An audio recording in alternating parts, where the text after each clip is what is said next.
Hello, my dear students. Today is Raksha Bandhan. Best of luck to you all. In the last class, I have discussed drainage pattern, drainage system, and also discussed the Himalayan drainage system and the peninsular drainage system. I also told you what are the differences between the Himalayan river systems and the peninsular river systems. Today I am discussing the drainage pattern and the Indus river system. Drainage pattern. The flow of a river in a region is determined by topography, relief, gradient of slopes or climatic conditions.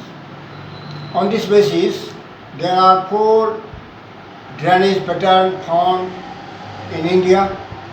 The first is dendritic drainage pattern. This type of drainage pattern develops where tributary of a river meets the main river like a branch of a tree. The main river looks like a tree and the tributaries looks like branches of a tree, and hence the name dendritic. This drainage pattern is found in North India. Almost all the drainage systems like the Ganga, the Indus and the Brahmaputra flow in dendritic drainage pattern. The second drainage pattern is rectangular. This type of drainage pattern develops on the hard rock terrain, and so tributaries meets the main river making a rectangle. This type of drainage system is found in peninsular India. Third is trellis drainage pattern. This drainage pattern develops where hard and soft rocks coexist. Soft rock is eroded and hard rock remains intact, and so the tributary meets the main river after making right angle.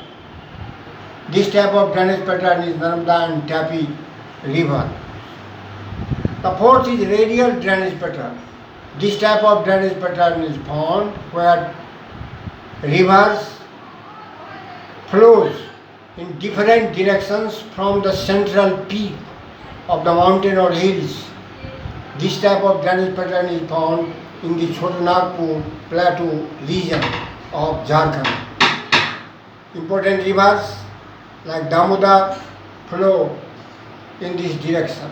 The second topic is the Indus river system. The Indus is one of the longest river system of the world. It is about 2,900 kilometers long. It is a trans-Himalayan river because it rises north of the Himalayas. It rises from the Mansarovar, western parts of the Mansarovar lake, and flows in northwest direction.